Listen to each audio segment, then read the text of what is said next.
For the past 3 years, I've spent over 3,300 hours building one gigantic Minecraft project, recreating the fantasy world from a book I wrote back in college. We've built a lot of stuff. Big beautiful tree city, big beautiful cyberpunk city, big skull.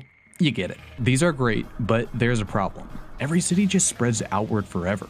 Unlimited space. So today, I'm imposing one massive constraint. This entire city's gotta fit on the back of a turtle.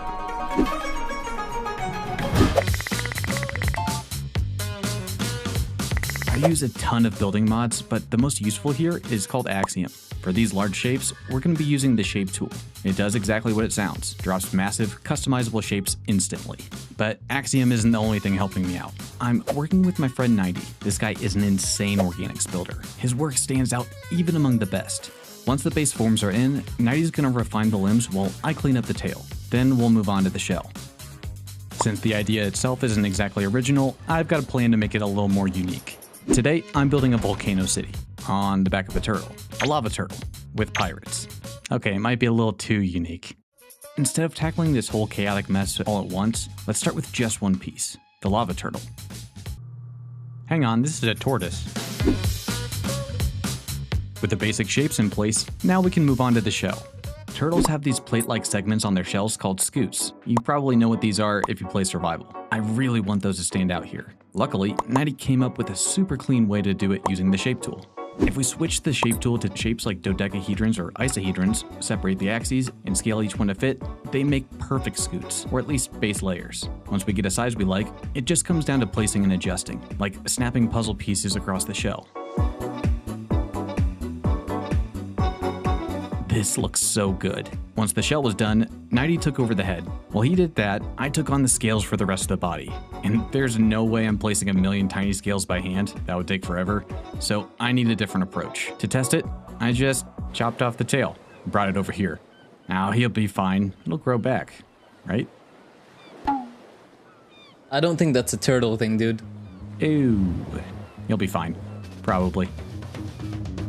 For the scales, I'm going to replace the entire tail from stone to black concrete. Then I'll just swap the outer layer out to something bright so I can isolate the surface. From there, I hop into Axiom and use the shatter brush to break it into natural looking plates. Hey, that actually looks pretty good. Now I can apply the same method across the limbs, neck, and underside of the shell. This thing really looks like a Pokemon, which is cool, but it's a little too cartoony. All the scales sit at the same level, so instead of looking like real plates, it looks like he's wearing a bodysuit. So we gotta fix that. I tried a few different tools, but none of them really fix it. So looks like we're gonna have to do this the hard way. Back to the shape tool.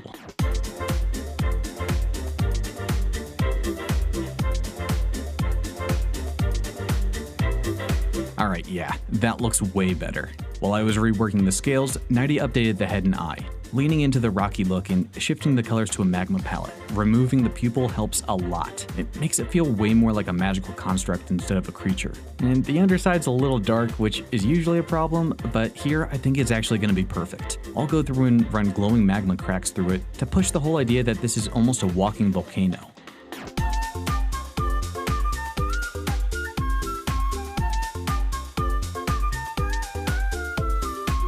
Yeah, that looks sick. Now I'll start texturing the shell using some easy edit commands to figure out the shading. For the main palette, I'm going for this reddish tone that almost blends into green. Problem is, getting that balance in game is a little tricky. Every time I try it, the green just completely takes over. So I took the L and just got rid of the green entirely. It was the right call. But now we've got another problem. Right now, the magma looks awesome, but it's so dark that a lot of the shapes just blend together from a distance. So we're gonna go through and start adding brighter highlights along key areas, just to pull those shapes back out. It breaks up that samey look and adds a lot more visual interest. Yeah, that looks awesome. Now it actually feels like a magical lava construct. Oh, I redid the tail spikes too, leaning into more of like a stegosaurus type look. I think it turned out great. After a full day of fine-tuning, the turtle's done. This thing looks amazing. So, what are we gonna name him? There's still a lot more work to do on Quentin, but at this point, I'm slowing down a lot. So I'm gonna step away for a bit to work on the next part, the Undercity. Because this civilization isn't just gonna live on top of the golem, it's also going to live inside of it. First things first, we gotta disembowel this poor turtle. Now, hollowing this thing out is going to be easier said than done. There are a ton of weird air pockets inside from all the shaping and texturing, and if I try to hollow it out like this, it's going to break a lot of stuff. So first, I'm going to have to go through and fill all those gaps. Once that's done, grab a chunk of the main body, run the hollow command, and wait for a while. You guys probably don't get this, but these commands take forever at this scale. But hey, it worked. Now I can start terraforming. And just a reminder, don't freak out guys, this is a golem, not a living creature. This does not hurt it. He's made of rocks. I don't want anything affecting the outside, so I'm gonna create a buffer layer. Still doesn't feel like a cave yet though, so let's shape it. I want this place to feel like a dwarven city. I'm picturing a river of magma running through it. Once the main river's in place, I'll go in with Axiom's elevation tool to shape the terrain. This thing is super useful. I covered it more in the last video, but here's the short version. I can import height maps as brushes and use them to push and pull terrain into whatever shape I want.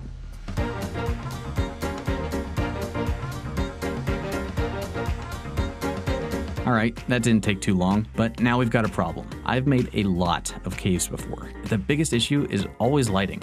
I mean, obviously. It's really hard to make it look good and consistent. So this time, I'm gonna try something different. I'm gonna add magic circles across this ceiling, acting as spells that regulate heat and give us a solid light source. So let's go build them. First, I'll sketch out the circle sizes I want in the cave, then I'll step outside of the terrain and build them separately.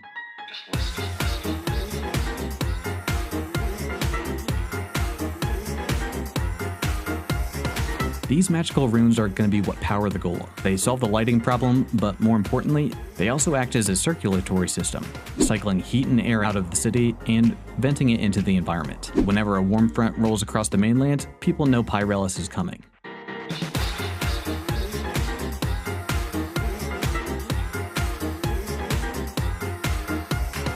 Okay, these are looking awesome, and it only took a few hours. Not bad. Now that they're done, I'll paste them into the ceiling, swap the snow blocks to stained glass, and wrap them in light blocks to give them that glow. Nice. Still, it's pretty dark in here. Didn't really fix the lighting issue. I don't want to just spam a bajillion of these everywhere and hope it fixes it, but I think I got an idea. The circles already regulate heat, but they also release excess magical energy. And that energy shows up as light. It spreads across the ceiling like a glowing night sky. I love using the because magic explanation. For the sky, I'm going to use a tool called Go Paint. Here's how it works. I grab a feather, left click, and this menu pops up. I'll enable the brush, set it to gradient mode, drop my palette in, and I'm ready to go. Now, I can just paint across the surface while still getting that nice dithered effect.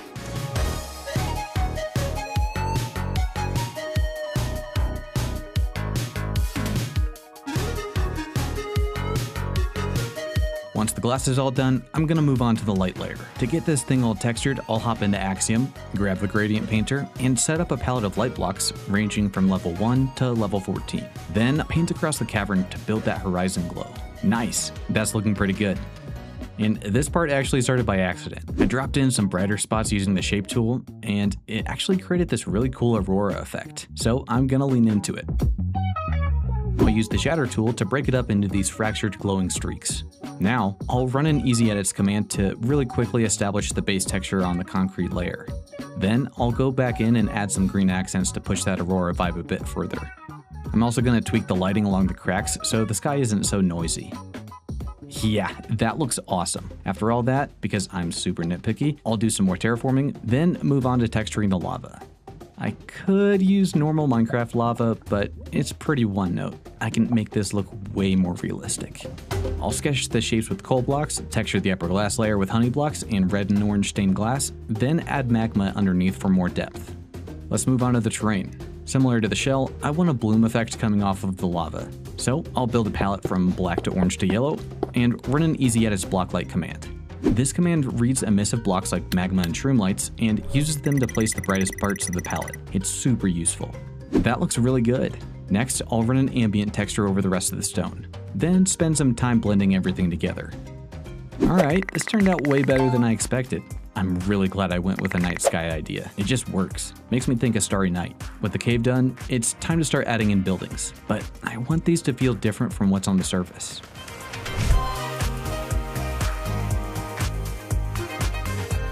Even though Pyrelis is a nomadic city, its main territory sits here in the Lorden Isles. It's basically the counterpart to Suijin City.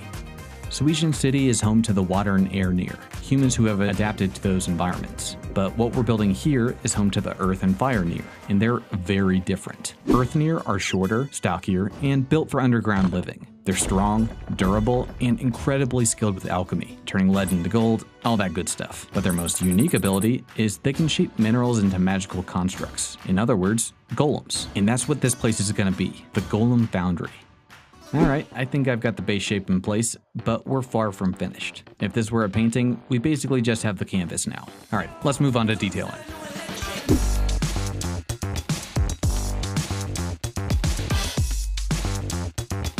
This is pretty unfamiliar to me. It's really different from what I usually build. But this place is meant to feel like a mix of cultures, with the fire and earth near each bringing their own architectural style. Even if it's unfamiliar, making this distinct is going to go a long way.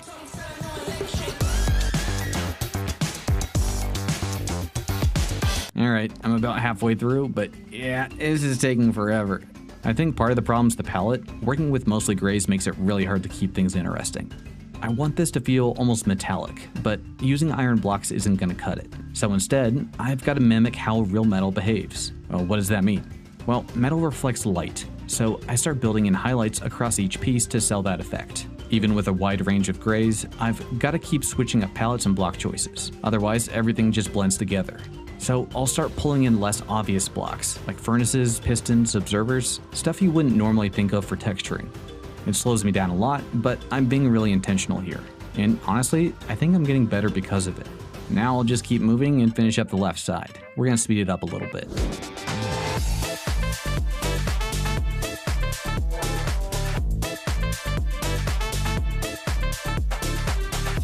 Alright, that's looking pretty good. Now all we gotta do is the center. And this is where everything is going to start coming together. Instead of adding even more gray, I'm making the center this vibrant, glowing orange. Like the whole thing is lit from a forge. Do those rhyme? No, that's nothing. Nah. These guys are basically dwarves, so the forge aesthetic fits perfectly. And it also helps separate the two sides. You can actually read what's going on here. More time lapse. Just a little bit more up top, a few final touches, and then it's done. Well, kinda. I mean, I've been treating this whole thing like a painting, and from this angle, I think it works really well. But if I step off to the side... Oh. Yeah, it's definitely still a facade. Don't worry, we're about to go build out the rest. I just really wanted to lock in the hero angle first. First things first, I'll run a quick flip command to copy the front over to the back. Perfect. But the sides can't just be flat walls when the front's so detailed, so I'll start pulling over pieces that I've already made, tweaking them a bit, and using them to fill in the empty space. And no, it's not laziness, it's called being resourceful. My mom told me that. Now I just need to go through and fill in all the blank spots. Gotta be thorough here.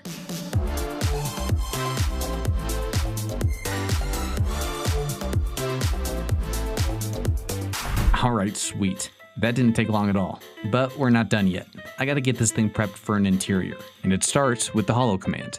Hollow does exactly what it says. It hollows out all the contiguous blocks in the selection. But if I include non-full blocks like stairs and slabs, it treats those as the outer layer, and leaves a bunch of holes.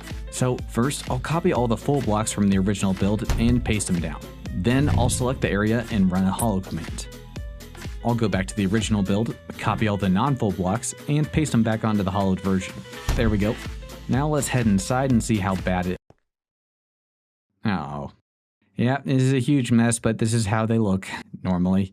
Next up, I'll go through the entire interior, smoothing out all the jagged edges into clean, usable walls. It's essential, but it's something I don't really show that much. It's not super exciting, and there's not a lot to say, but it's part of the process. Just know that there's a lot more going into these projects than what you see on screen. Even after clearing everything up from the hollow command, this still doesn't look like a dwarven fortress. So before I add any fun stuff, I gotta make these walls actually feel like walls. This is one of my favorite techniques. Since I'm in creative mode, I can tweak block states. If I extend a wall out to one side and turn its up state to false, boom. Do you see that? It's a little subtle, but look closer. It perfectly covers half of a block. It's literally a vertical slab.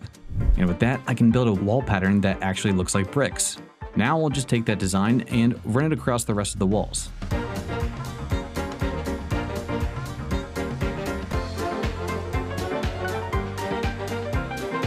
Okay, that took an entire morning, but that's already way cleaner. It is a little repetitive, so I'm gonna have to go back in and add some variation to break it up.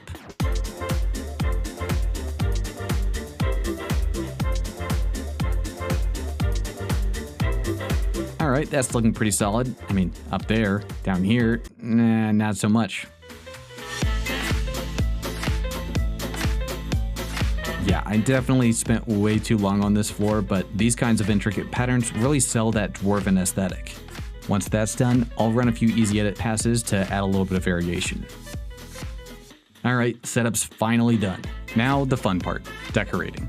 The best way to figure out what goes in here is to think about the process of how a golem is actually made. So I came up with a plan.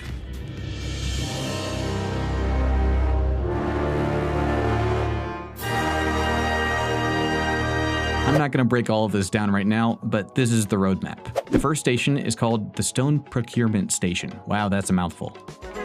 It's going to go over here in the corner, right above one of the turtle's legs, and that positioning is actually important. Molzaros, i.e. Quentin, is constantly losing material to erosion, so it needs a way to replenish itself. On the bottoms of its feet, there's these superheated magma pads that melt and absorb the ground as it walks. That material then gets pulled up through the body, solidifies, and ends up here at the collection point.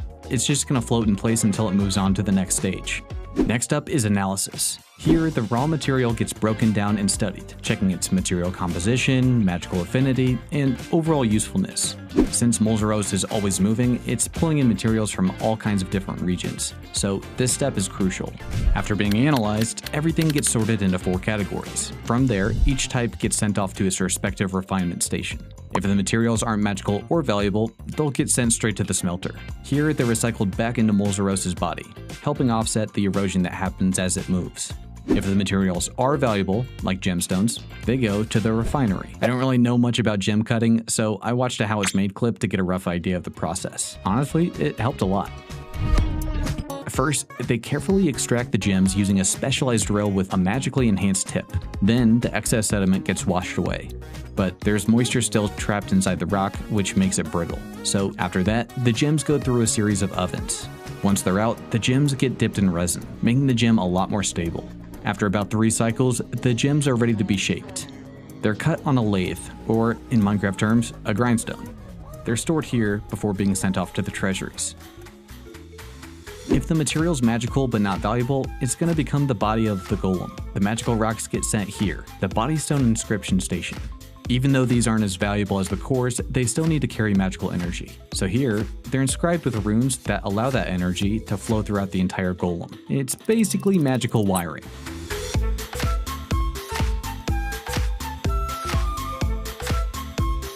Once the main workstations are done, I'll add in some final lighting and ceiling details. Then my buddy JP is going to go through and add in some final decorations. And done. I think this one turned out really well. But this process is a little cruder than the next station, the one where the actual golem cores get inscribed.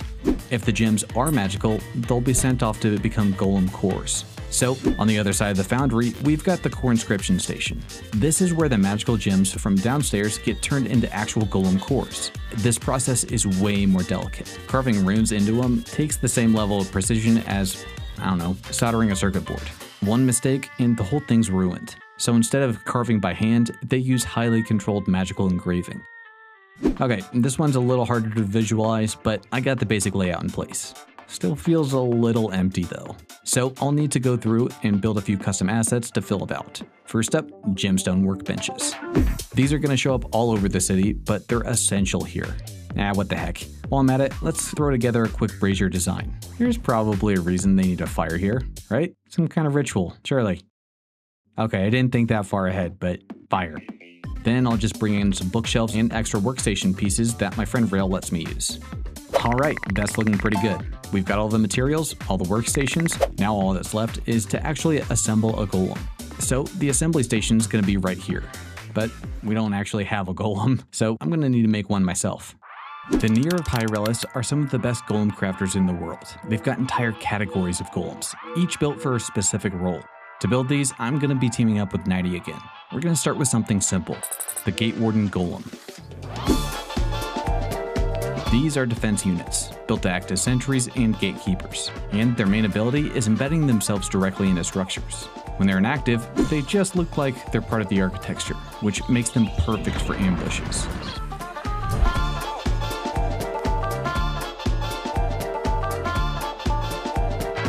Yeah, this looks great. I spent most of my time on the legs, and I'm really happy how those turned out. For our first attempt, this guy is awesome, although he's not exactly small. Alright, he might be a little too big. We'll scale it down for the next one.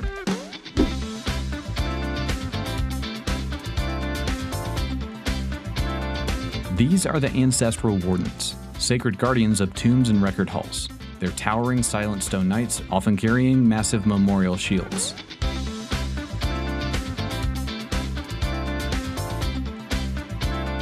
Alright, yeah, this looks great. Probably my favorite one so far. We really pushed the detail here, and it paid off big time. But there's a problem. He doesn't really look like he's made of stone. More like, I don't know, a battle bot, or one of those animated robots from Sunday Night Football. Also, I hate to say it, but it's still pretty big. I want these to actually fit inside the city. So, next we're gonna go smaller. This is the Emberkin Golem, built to work around the forges. Like Molzaros, magma constantly flows through its body, giving it the dexterity for intricate smithing. I think it turned out pretty solid. We're gonna make a few more, but I'll speed things up so we're not here all day. Stone-Right Golems are your builders. They're the backbone of any outpost. Gearborn Golems are the utility units, the Swiss Army knives, that can write, repair, build, even fight if needed. Because of their versatility, they're among the most common type sent out with crews. Siege Sentinels, they're built for one thing, combat. Big, fast, powerful, and they can fire ranged attacks straight out from their core. Basically, they're a walking cannon. Okay, yeah, not all of these are gonna fit in the city, but honestly, I was just kinda having fun building with 90. Plus, lining them up like this, I don't know, kinda feels like a Pokemon box. But we can definitely use at least one of these. I think I want this one. I'm gonna take the Gearborn Golem, rip off one of its arms, and start turning it into an in-progress build. I'll add some holograms outlining missing limbs, hollow out the torso, and leave the core exposed so you can actually see how it all works. Little details like that go a long way for storytelling. Yeah, this is looking really cool. Way better than I expected. Only problem is, I have no idea how they're gonna get something this big out of here. Maybe the floor opens up and just drops them out? Yeah, we'll go with that. Alright, let's get the rest of the space decked out. A sliding winch system runs across the ceiling, with cables suspending the arm in place. They might not all be necessary, but thinking through how this space actually functions helps a ton with filling it out. Now I'll go through and light up the main area. There's only so much I can do to hide the lighting, but I think this should be enough. Alright, all the main pieces are in, but there's still a lot of empty space. So I'll start building a few extra assets. Smaller golems, some crane setups holding something magical and fiery, plus a bunch of reused assets from my existing library. Alright, let's fill out the space.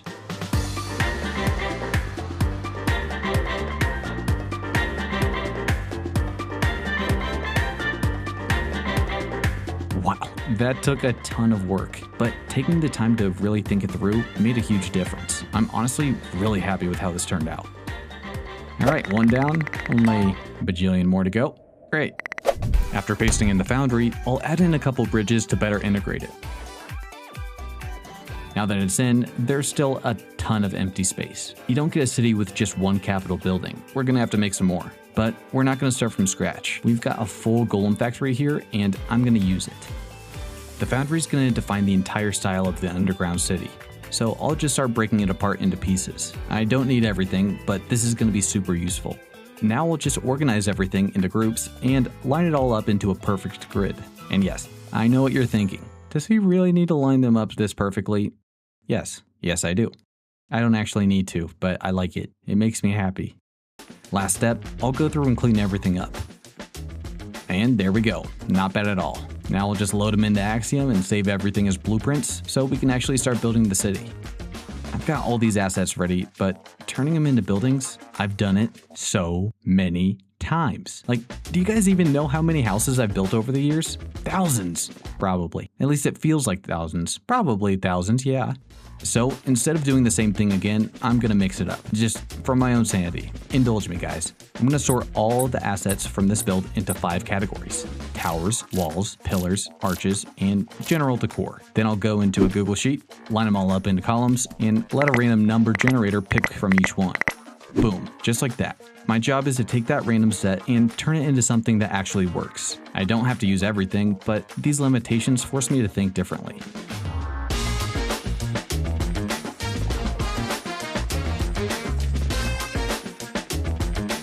Alright, these are turning out pretty solid. But yeah, I think I'm gonna be done with the randomizer. It was a fun experiment, but it's slowing me down a bit too much. Now I've got to be careful not to go too big with these. There's limited space in the cave, and the last thing I want is a bunch of awesome buildings that don't fit anywhere. So these towers are going to be the largest structures. Once they're in, I'll go back later and fill the gaps with smaller houses.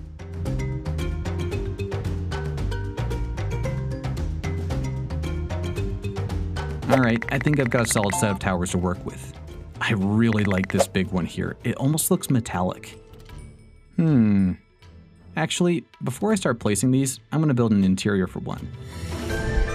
The people of Pyrelis are basically a massive collective of pirates. Their main source of income, raiding ships, hitting ports. And when you raid, you get loot. And when you get loot, you need somewhere to put it. The living treasury is a fortified tower made of tiered stone vaults, where wealth is stored directly in the walls.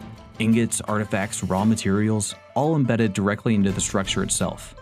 Once the walls are in place, I'll split the tower into 3 levels: security, the general vault, and the high security vault. Starting at the bottom, level 1 is mostly security, basically a bank lobby. This area is packed with defenses, and this is going to take a little bit of imagination, but I'll hide headless pistons in the walls as traps hooked up to pressure plates. Step on the wrong spot, and you get blasted with streams of white-hot magma. There are still some valuables here, but nothing too important. Up on level 2 is where most of the wealth is stored. There's a lot just sitting out in the open, but if you look closer, you'll see it's actually being absorbed into the structure.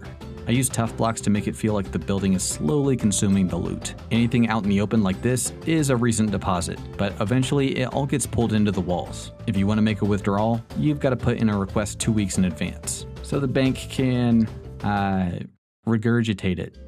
For the top level, I was running out of ideas, so I brought in Rail. I'm so glad I did. His idea is great. This is where the Founder's Hammer is kept. According to legend, it was used to forge the very first Molzaros core, the Helmstone. It's still active and has grown alongside the golem itself. Alright, that's looking pretty solid, and I'm super glad I got Rail involved on this one. Sometimes a fresh perspective just speeds things up. Alright, with that done, let's start placing these towers.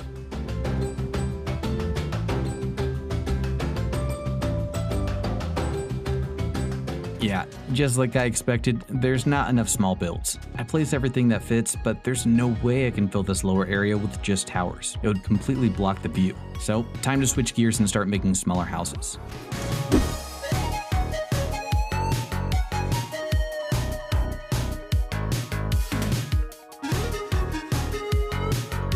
For these next houses, I'm using the same approach as the Foundry, treating it like a painting. But I'm running into a pretty big problem. Think about dwarven architecture. What's coming to mind? Yeah, probably massive fortresses carved into mountains, right? Towers, strongholds. But have you ever seen a dwarven house? Yeah, me neither. That's the issue. Dwarven architecture is one of those styles that you recognize instantly, but it's weirdly hard to describe. The closest comparison I can think of is a medieval version of brutalism. Brutalism is all about simple, heavy forms. The house I'm working on right now is a perfect example. Super simple shape, but that simplicity lets me focus on texture and composition, equally important parts of the build.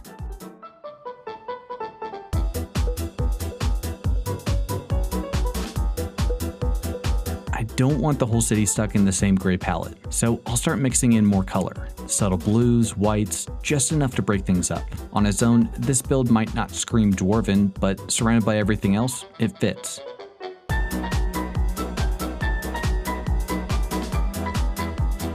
This isn't a style that I naturally gravitate toward. If I wasn't trying to improve, I probably wouldn't touch it.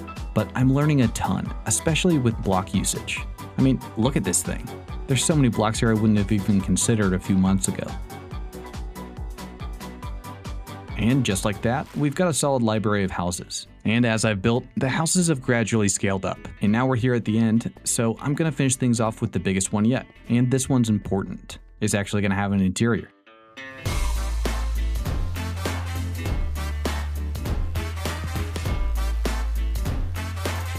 The core resonance chamber is a sacred industrial space where Molzeros's internal heat and vibrations are monitored, which probably means nothing to you. So just think of this building as the control bridge for the entire city. It's going to be separated into 3 levels.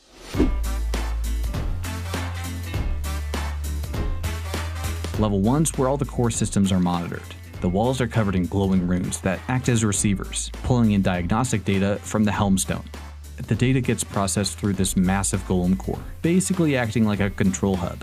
This floor is critical for detecting issues early. But this building isn't just an engine room, it's also a lab.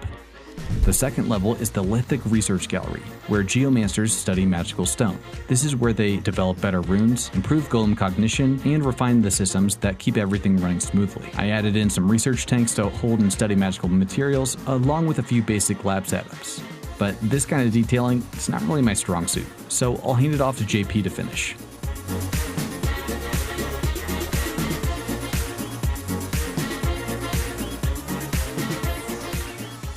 The top level is the tectonic simulator. This area is designed to simulate earthquakes, structural stress, and catastrophic events. Basically, they're stress testing Molzeros in real time. At the center is a huge circular simulation pad, and above it is a miniature version of Molzeros that's fully functional. And yes, I understand it does look like he's being sacrificed to an ancient ritual, but it's fine. He's treated very well and gets plenty of rocks. I assume he eats them.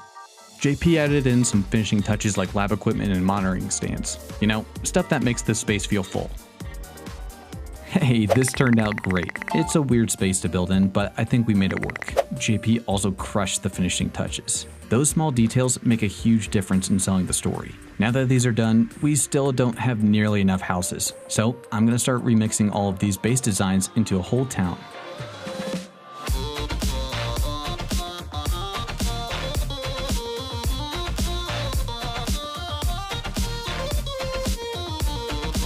After building a few more and extracting assets, I'm running into a pretty big problem. Small houses don't really give you too much to work with. Normally, I'll build big structures and just rip pieces out to turn into smaller builds. But at this scale, that strategy kind of falls apart. Maybe I can pull from some of the old Meyerwood houses I built. These little guys. These should still fit, even if they're not strictly dwarven. This is a pirate civilization too, so that rough, worn down style actually works really well. Man, I am getting tired of building tiny huts. Oh, God. But even if it's tough, I need to push through and get enough to fill things out. Back to work.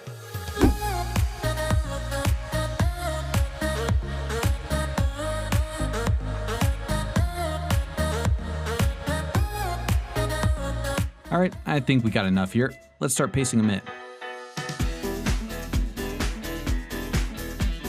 This isn't a foreign concept to me. I know how to do this. But as usual, I decided to make it harder on myself because placing these is a freaking nightmare. If I go too low, it clips through the outer shell, too high, and I block important sightlines. Every single placement has to be perfect. Oh, it's just so freaking frustrating.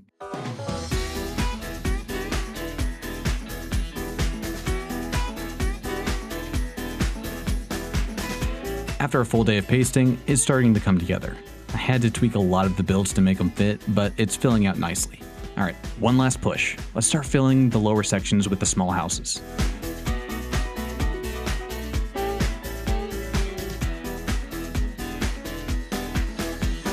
All right, houses are in, but now I've got a ton of cleanup to do. A lot of these builds are clipping into the terrain. You see, it does not look good. It's pretty boring work, so I'll spare you the details and just skip to the end. One sec. Smash cut! All right, cleanup's done. Now I've got a solid foundation, but the outdoor spaces still need to be built out. And to start, we need roads.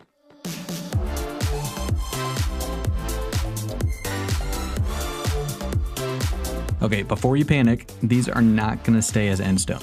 This is just a placeholder. It's bright, it's ugly, and that's exactly why I want to use it. It makes it super easy to see where the paths are placed, so I don't miss anything later.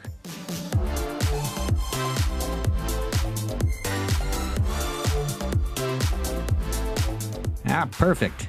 This looks terrible. exactly what I wanted. Now let's make it actually look good. These rows need to feel dwarven, sturdy, practical, intentional. So they'll turn into plazas, intersections, gathering points. Each of these small details adds just a little bit more life. Just like the foundry floor, these paths are going to use intricate stonework. To get that look, I'll start adding stairs everywhere to create depth. It'd be a nightmare to build in survival, but in modded creative, I've got the perfect tool to help. Axiom, one of my main tools, has a bunch of built-in builder features. Among them is something called the Tinker tool. When I enable it, I can modify block states directly. I'll just have nothing in my hand, then right-click a block, and it turns into a stair. Think of it as 8 cubes, and you're just modifying which cube is where. It's kinda like chisel and bits, but limited to actual vanilla block states, which honestly is still pretty insane. Whew, feels good to get rid of that stupid placeholder. Yuck. I hate endstone. It's the worst. Alright, layout's in place, but this still feels empty. Walking through here right now almost feels like we're going through an abandoned theme park. And that's not what this is, it's a city. So let's fix that. Thankfully, I've got a bunch of old street deco assets that I can reuse. Storage, workbenches, stuff like that. But I always try to mix in new designs for each project. Keeps everything feeling fresh. This is a great opportunity to add more storage. We've got new shelf blocks, and we've got way more options. Here's what I mean. I'll line up a few shelves, drop a grindstone in the middle, and boom, that looks like a little latch. It's a simple trick, but it works. Since this is a port city, I'll also add hanging nets filled with supplies. It adds a lot to the overhead detail, but we also have to think about the living situation here. If Pyrelis is traveling, they're not always over fresh water, so they need a way to collect and filter it. Rain barrels solve both problems. I even added a little filter system on the side. See? We've got the dirty water coming in, it swirls around with geomancy, and boom. This is lame, isn't it? I'm also going to build a few market stalls to fill larger open areas. You know, little pop-up markets. These guys are raiders, so they're bringing in goods from everywhere. Trade should feel busy. I love adding tiny details like message boards. Stuff that makes the city feel real. Normally, we can't do custom blocks, but we kinda can. Using map art, I can design graphics, convert them into pixel maps, and then place them in item frames. It's a bit of a pain, but it adds so much character.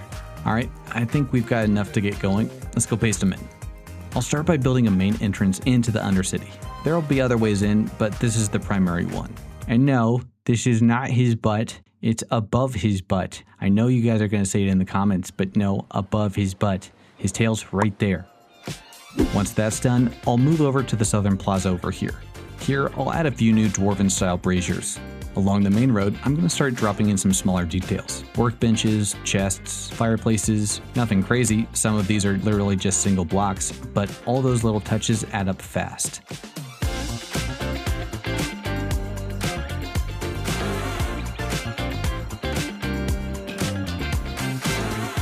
Right outside the Golem boundary is the busiest area in the Undercity, the Northwest Bazaar. At the center, I'm going to add a small tavern / cafe, kind of a hub for the whole space. I'll branch out from there with market stalls, shops, little seating areas, and let's also throw in some storage piles and overhead clotheslines to fill things out. Once that's done, I can start working through all the side paths and little corners. But this is where it gets pretty tough. Trying to figure out what to put in every random empty space, it's a lot. So I came up with a system. I'll just build small clusters of crates and storage, just messy little blobs of assets. Then I can save them as schematics and load them into Axiom Stamp Brush.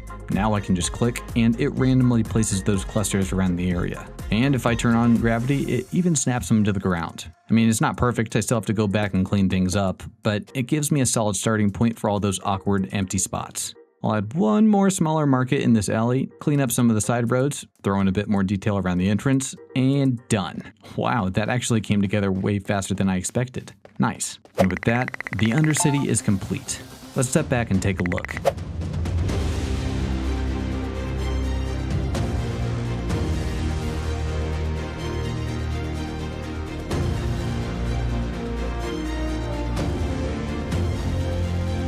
Normally, this is where I thank everyone, roll some cinematic shots, and end the video super abruptly. But we are not done. Not even close. This is only half. And no, this isn't part 1 of a series. It's stupid. Look at the timestamp, we still got a whole second city to build up top. If I make you wait this long for a video, I'm gonna freaking deliver. This is a 2-for-1 special. If the Undercity covers the Earth near, then we've only hit half the population. All Earth, no fire. The city on top of the shell is home to the fire near, pirates. Flying around in advanced airships, raiding whatever they can find. They're a lot rowdier than the folks below. Since these two are completely different cultures, the upper city needs a totally different style. Up here, we're gonna make a medieval shantytown type Tudor. Little steampunk, a lot of pirate. Now, the shell is not exactly easy to build on. It's curved in every direction, which makes placing structured builds kind of a nightmare. So instead of fighting the terrain, I'm gonna build one large structure first off to the side. This build is going to act as the foundation for everything else in the upper city. Once it's done, I'll break it apart into assets, just like I did with the Golem Foundry.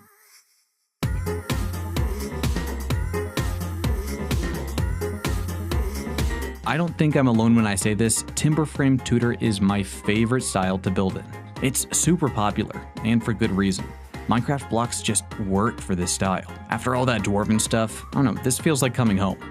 Even though I'm comfortable here, I don't want to get complacent. This style's so common that it's easy for builds to just start blending together. So I want to push this one further, make it more refined, a step above what I've done before. For example, the roofs. Getting clean, smooth lines at these angles is hard, but my friend Benji has a great video on circles that helped a ton. This will let me build cleaner angles by using some unconventional blocks like glass panes to pull it off. It's a little intimidating using glass panes to shape a roof. I didn't know if it would look weird or not, but the result, totally worth it. Make sure you guys go check out Benji's video. You'll learn a lot. I also want to push the composition here, making sure everything is spaced just right, so from the main angle, the builds actually complement each other instead of clashing. That means a lot of repositioning. Is it absolutely necessary for this build? Probably not, but it keeps me engaged. After the Undercity, I know just how easy it is to burn out building house after house.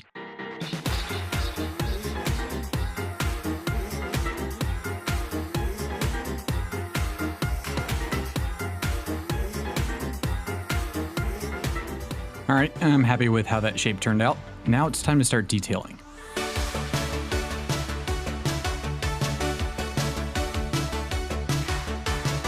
Even though this is my favorite style, it's been a while since I've used it in a video. I'm always trying to push into new styles. Stuff that's uncomfortable or unfamiliar. That's how you grow as a builder. Coming back to this, I don't want to fall back into old habits. What I don't want is for these builds to look like my older work. They were fine at the time, but if I built something like that now, I'd be pretty disappointed. One big thing I've noticed, depth. I used to go really heavy on it, and now I don't love it. It clutters the build, breaks the visual flow, and makes things feel a bit cartoony. But there's also a practical reason. This whole structure is going to get broken down into assets. If I go too crazy with depth, none of those pieces are going to fit together cleanly. Instead, I'm aiming for something cleaner. Walls that feel detailed, but controlled. So, how do you make a flat wall interesting? Well, for me, it's about limiting everything to a 1 block depth range. Full blocks are the maximum, but there's tons of partial blocks that can do the same job without adding bulk. Instead of using full blocks for timber framing, I'll swap them out for signs and debugged fences. Limiting depth doesn't mean losing detail. I'll just have to get a little smarter with it. For example, if I want a smaller frame section, I'll use a darker block as the base, then layer a pale oak sign on top. It's a simple trick, but it creates detail through contrast instead of bulk. Or I can take it even further, stacking pale oak logs side by side to create tighter framing details. While I'm working on this, I'll bring in my friend Cfro to help detail the right side. Even when I'm comfortable in a style, collaborating always helps. Cfro handled a bunch of wooden structures on this side, adding some really nice sign detailing and this awesome chimney. But I gotta get the rest of the detailing done myself.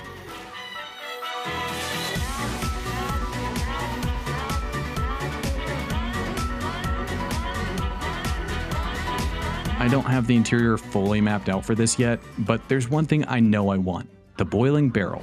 Every pirate city needs a tavern, and yeah, I know. Ooh, Shovel, wow, a tavern in a pirate city. Groundbreaking. But this isn't just any tavern. Multiple levels, a full kitchen, brewery, the works. It won't take up the entire structure, but it's gonna be a big part of it.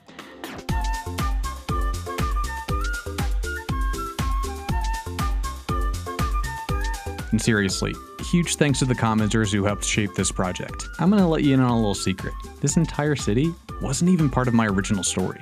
A ton of the lore, designs, and ideas in this world started as viewer comments. So if you've got ideas for cities, creatures, factions, lore, anything, leave them down below, because there's a very real chance your comment ends up becoming part of this world. Alright, this is really coming together. It's basically done. Okay, not quite, but to be fair, that is intentional. The hard part's making sure it looks good from the main viewing angle, which is right here. I keep my alt account shovel cam parked at that angle on a second monitor at all times. Every block I place, I'm checking it, because it matters that much. But now that the front looks solid, I can speed things up and finish the rest. The pressure's off, mostly. Okay, it's not completely off, I still need this to look good, but since I spent so much time on the front, I can reuse a lot of those details. Flip them around, adapt them a bit, and suddenly the whole structure fills out pretty quickly.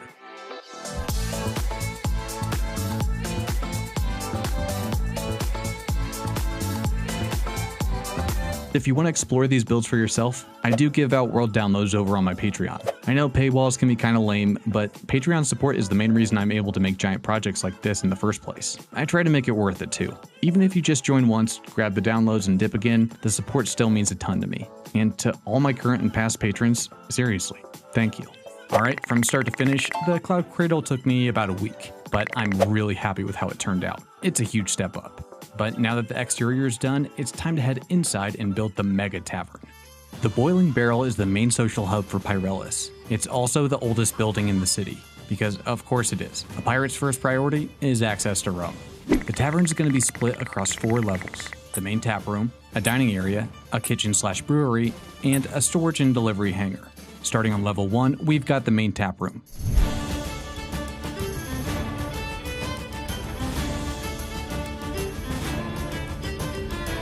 Because of how hectic the exterior is, the layout here is weird. There's lots of awkward corners and tight spaces. But instead of covering those up, I'm gonna lean into them. This whole place should feel chaotic, layered, messy, lived in. The staircases aren't gonna be clean or logical. They're patched together over time. Balconies added wherever there's space, walkways that probably shouldn't exist, lots of fancy duct tape, you know? Yeah, they definitely don't have OSHA here. That's canon.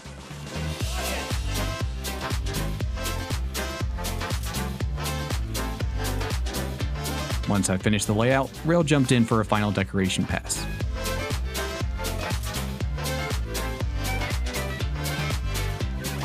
Yeah, as always, he absolutely nailed it. The place feels full, busy, and alive. Also, based on how many copper golems he added, I think he's a fan of the new blocks too. Heading upstairs, level 2's a lot smaller.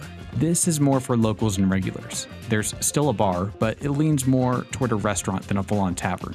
Off to the side, I'm gonna add a dedicated dining area with booths. After laying out the booths and adding some base decoration, I brought in Rail. And he had opinions.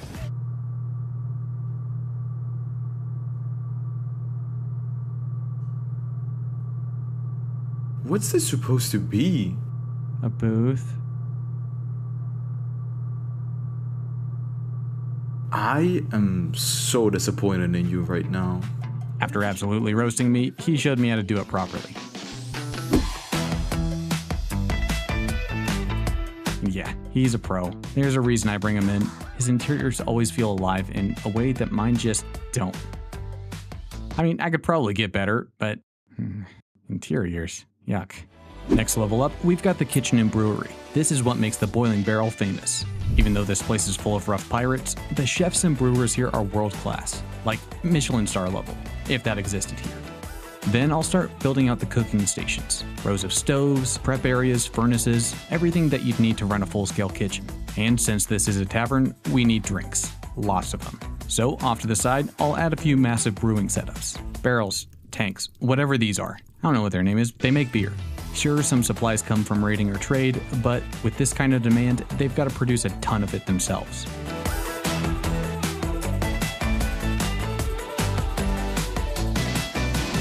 Above the kitchen, there's an opening up to the stockroom. In this central opening, I'll add a big, semi-safe dumbwaiter to move supplies up and down quickly. Then I'll open up the back wall of the stockroom and add a large hangar door.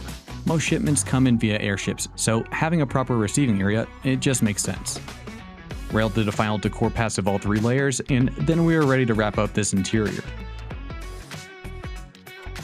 Alright, and with that level finished, the build is done. I'm super happy with how it turned out. It doesn't feel like a typical tavern anymore, which is exactly what I wanted. Alright, now that the main style's locked in, it's time to break this whole thing down into assets. But this time, I'm going to take it a step further. Back when I first started building in this style, I always had this idea. What if I had a full library of modular Tudor pieces? Walls, windows, roofs, all designed to snap together instantly. At the time, tools like Axiom didn't really exist, so I never went all in on it. But now, I actually can.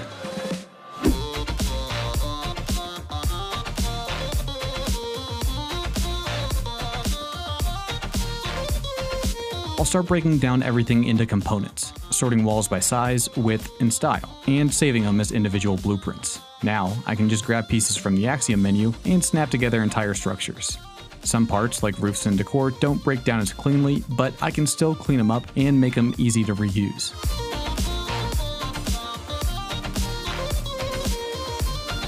Behold, they are done. I never knew it would be so beautiful. Yeah, don't mind him. He gets emotional over the stupidest stuff. Alright, now that the system's ready, time to put it to the test. I want to see if these assets actually make a difference, so I'm going to run a few time tests. 3 builds, 3 time limits. Test 1, we're going to go for 20 minutes. And start.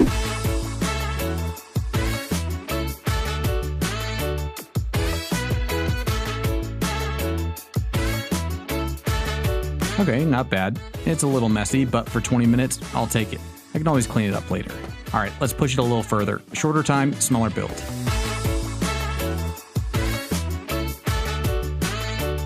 Alright, time's up, and yeah, that went pretty well. Going smaller helped out a lot. Everything feels cleaner and more organized. For the last test, I'm going to give myself a full day. Not 24 straight hours, just a relaxed work session.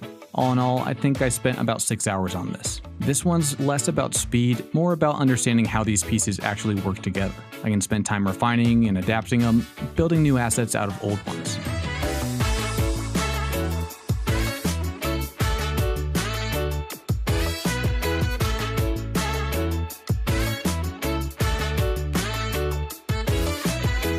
Yeah, that was definitely worth it. This one stands on its own, feels unique, and gives me even more pieces to work with. Now that I've got the system down, let's speed things up.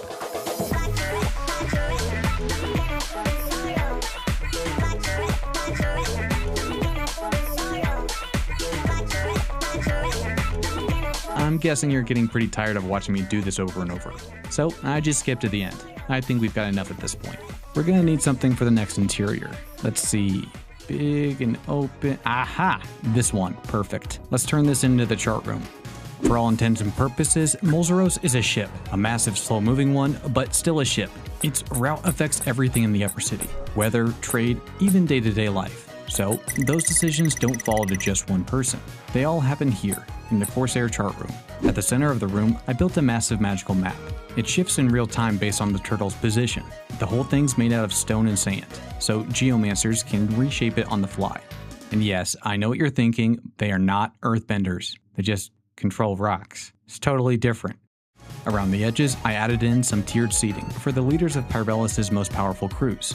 This is basically their council chamber, so it needs a lot of seating. Once the main layout's in, I'll finish out the structure. Rafters, balconies, all the smaller details.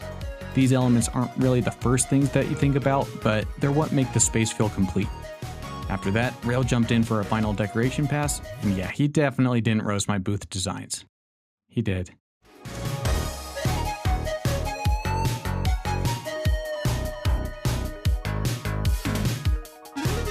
Alright, that turned out great, and honestly, it came together pretty fast. I've got another interior planned, but I want to give it some more space. So first, let's place these buildings. I'm going to start by placing the full cloud cradle in, then expand the rest of the city out from there. But I'm not going to lie, this is going to be rough.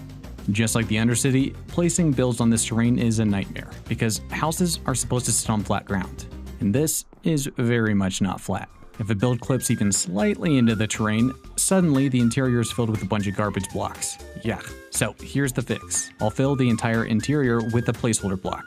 Usually I go with the magenta wool. That way I can paste it anywhere, remove the wool, and keep the interior clean. Alright, I'm about a day in, and yeah, we might have a little too much house. Don't get me wrong, that's the goal, but if it's all houses, everything starts blending together. Gets kinda boring. So I'll pull a few out and make space for some points of interest. Something to break up the repetition. On the right side, I'll add in some balconies and platforms. This will give me room for things like markets, docks, public places. These are going to be open air forges. It'll add some contrast and make the area feel more alive. Plus, the pirates need somewhere to maintain their gear. On the left, I'll carve into the shell and terrace it out. This feels like a good spot for something a little more natural. Some greenery would go a long way here. Inside that terraced area, I'm also going to add in a lava waterfall. A lava fall. I'll block out the space, drop in the lava, and then retexture the terrain. That's looking way better. Now that I've got some variety in here, I can go back and add some more of the Cloud Cradle assets. This custom work takes longer, but it's worth it. I'm not just pasting a village here, I'm treating this whole thing like one massive build.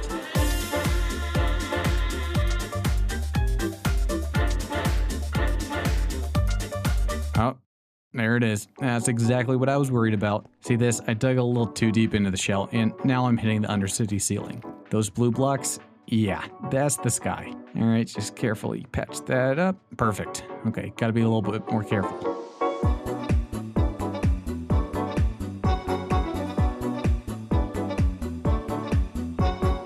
Originally, I was thinking I could put some farmland back here, but honestly, space is already super limited. Turning half the city into farmland, it just doesn't make sense. I think I just want an excuse to add some green, because right now, it's very orange and very brown. After dealing with the front side, I'm going to change my approach. Instead of placing the houses first, I'm going to build some platforms, then add houses on top. This way, buildings don't have to conform to the shell as much, and I get way more freedom with placement.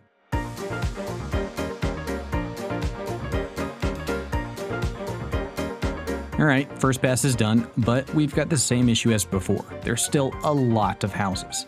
The platforms help, but everything still feels a bit one note. Let's shake things up. Alright, this one hurts a little bit. I'm gonna have to tear out some of the platforms I placed earlier. I hate deleting work, but I've got a better idea.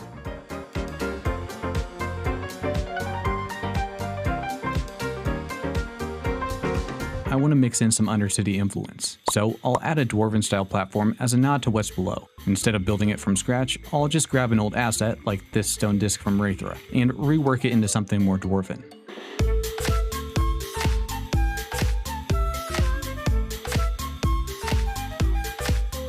Alright, there we go, way better. Now I can drop these in around the area, and just like that, I've got some solid plaza foundations. Let's fill them out.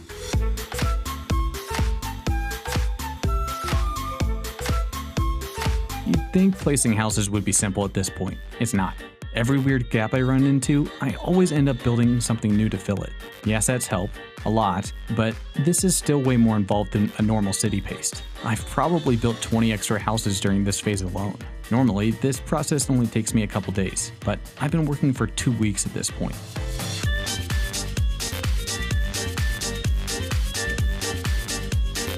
Alright, that took forever, but the city's finally in. Time to finally move on to interior. Uh-oh. Okay, new problem. From the main angle, it looks great. But if I move over here, yeah, this side's pretty freaking empty. That's not gonna work. So I'm gonna go back in and add an entirely new district along the lower port side of the shell.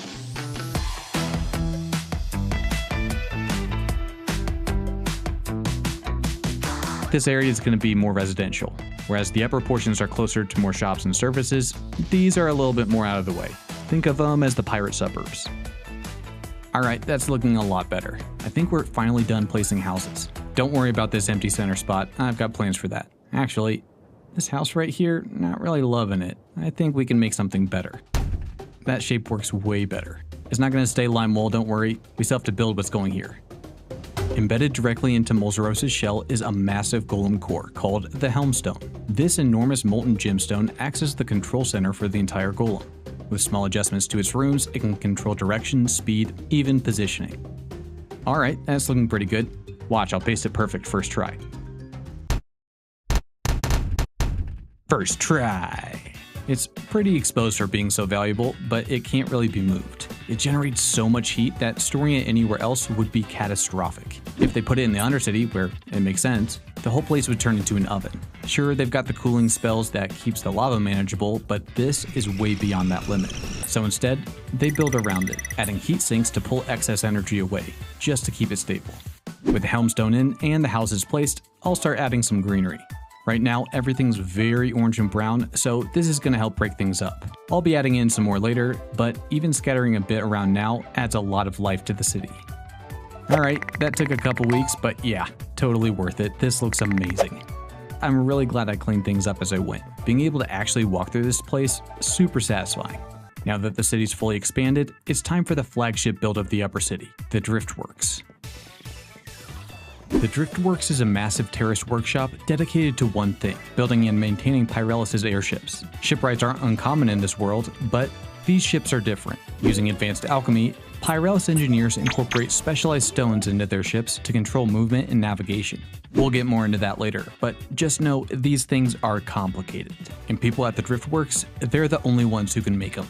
This space is split into 4 main areas: ship construction, ship repair, material production, and sail making. First up, the main workshop. Once the walls and floors are in, I'll start adding overhead lighting. I want this to feel industrial, and these fixtures really sell it. The main floor is where everything comes together. This is the primary shipbuilding area. I'm going to take a hole from an asset my friend Taco made for me a few videos ago. Yes, I asked. Thank you, Taco. I'll strip it down, flip it, and place it into the workshop. Then I'll just cut away part of the hole and add some ribbing, so it looks like an in-progress build. To bring it to life, I'll add some scaffolding and a few golems working around it. That movement makes a huge difference. Then I'll just fill out the rest of the space. Sawmill lines, tools, general workshop clutter. Okay, yeah, there's a lot of empty space up there. To fill it, I'm gonna build this big rock clock. Rock clock. I like that.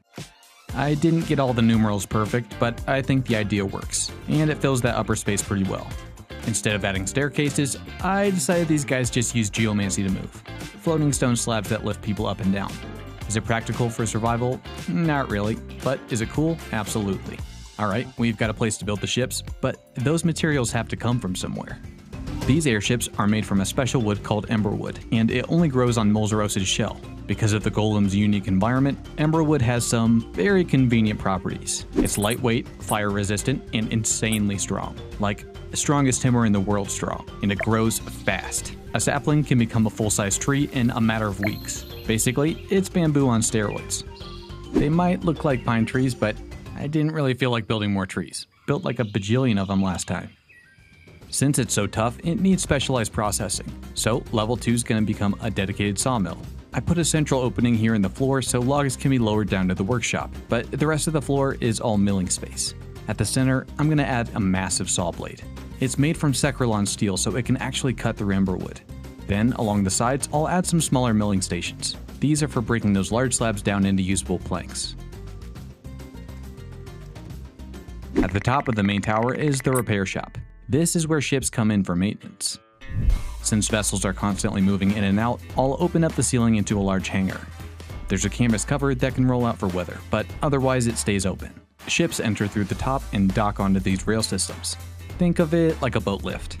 To help guide them in, I'll add some winch systems along the sides. Even if the pilot's not perfect, these make sure nothing crashes on the way in. To finish up, Rail's gonna come in and add some finishing touches.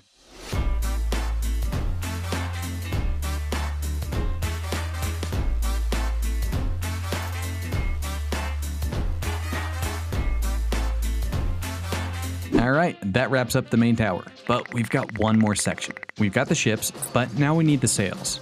Across the alley is a dedicated production space for sail sheet. I did a bit of research, and I found out that sails are made from something called sailcloth, historically woven on looms. So that's exactly what we're going to do here.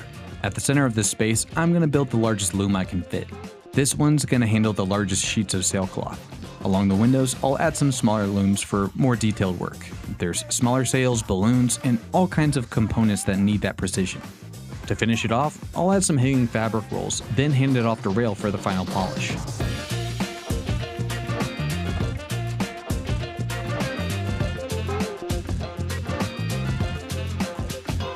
And just like that, the Driftworks is complete. I wasn't totally sure how this one was going to turn out, but I think it came out great.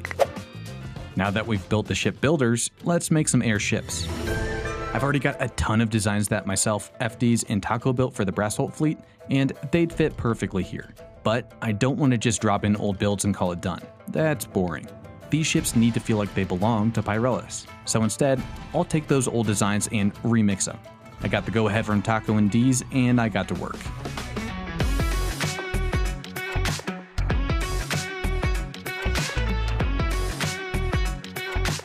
Pyrelis airships combine both fire and earth-near abilities. The fire-near handle the lift, using hot air balloons. And yeah, I know, Avatar did it first, but here's where it gets interesting. The earth-near control movement. Throughout the ship, I added these key anchor points, filled with stone ballasts, or in some cases, a large stone mounted on a track beneath the ship. But these aren't just weights, they're steering systems. Since the earth-near specialize in alchemy, they can alter the properties of the stone itself. If they change the material to an element that's more dense, they can make it heavier or lighter at will. By shifting that weight in real time, they control the ship's movement with insane precision, which makes these ships ridiculously maneuverable. It takes some serious coordination between pilot and co-pilot, but Pyrelis is home to the best.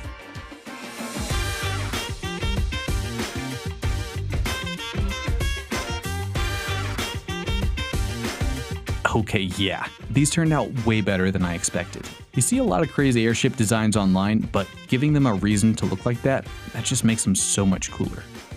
I made a few quick variations, swapping materials, tweaking the colors, and then I'll save them as schematics. And boom, like 40 new airships. Now that we've got all of these, where am I gonna put all of them?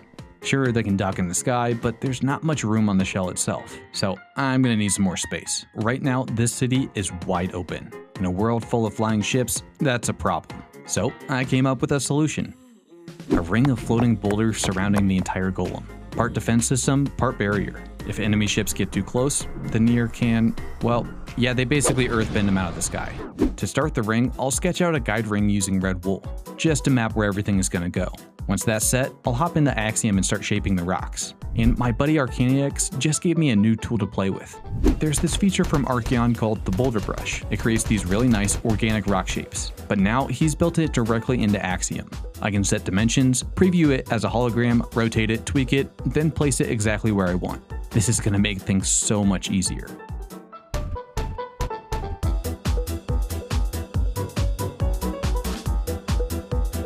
These islands aren't just for defense. They also add usable space, more docking points for ships, and room for crops, keeping Pyrelis supplied even when raids are slow. Alright, I think that's a solid base for the shaping. Now that the boulders are in place, I can start carving in runes and alchemical symbols. I already built out most of the alchemical periodic table a few videos back, and since this city uses the same magic, it fits perfectly here.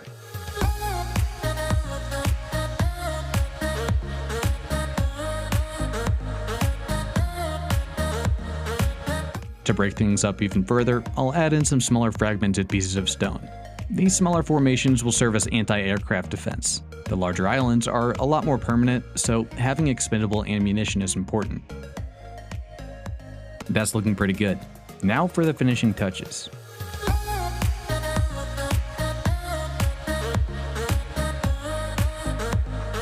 These small details go a long way. It makes everything feel aged and integrated instead of just pasted. Once it's done, I'll start adding in some of the airships from earlier. That really pulls the whole scene together.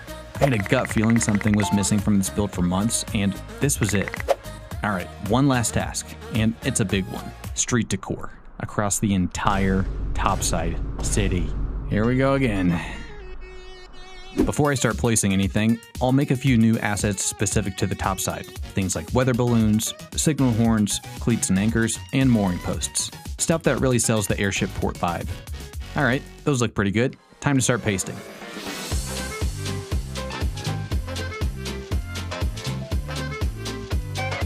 This is always my favorite part of the build. This is where it actually starts to feel real. Cleanup makes it look good, but street deco, that's what makes it feel alive.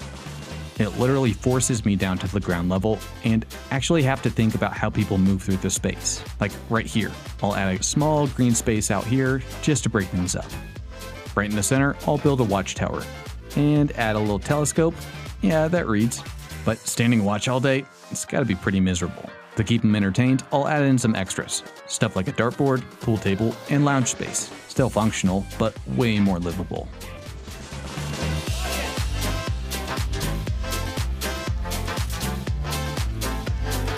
Over here, I'll expand the market area with some more merchant booths, filling out the space and making it feel busy.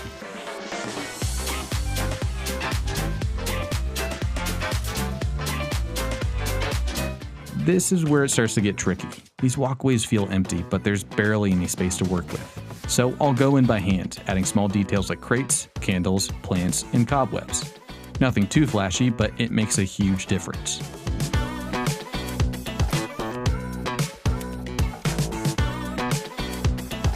Not everyone here has a home. A lot of these pirates just live on their ships and are just passing through. So right here is an example of a temporary camp, just a place to crash for the night. This area just feels like a forge, so I'll lean into it, adding in fires, anvils, workbenches, and water buckets. Near the center, I'll spruce this up with a maintenance and observation area for the helmstone. Nice. Back to work.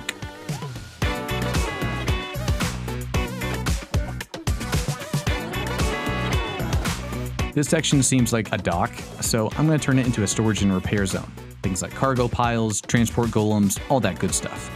Over on the left, we'll put some more forge space. It'll get the same treatment as the ones below, just reinforcing that industrial feel. Alright, sweet. I've got the entire front side completely done and dusted. Only took 4 days. Ah, God. How the back? There's an entire back. Okay, we got this. One last push.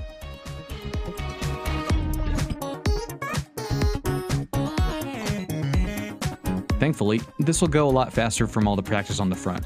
That said, there's so much area to cover here that I'm kind of getting stumped on what to add. I think I'll tuck in a dedicated golem repair area. Seems like it works here.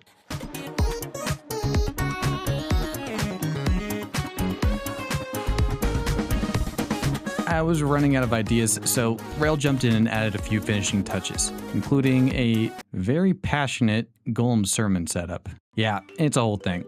And with that, the street deco is done. This place finally feels alive. After months of building, there's only one thing left to do. Step back and see if it was all worth it.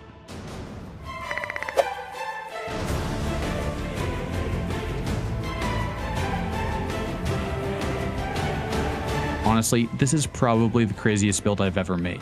There's a front side, back side, exterior, interior. This thing was basically 2 or 3 cities smashed into one. But every time, I do try to top the last project. I think this one cleared the bar. I hope. Huge thanks to 90, Rail, and JP for helping bring this project to life. And most importantly, thank you for watching.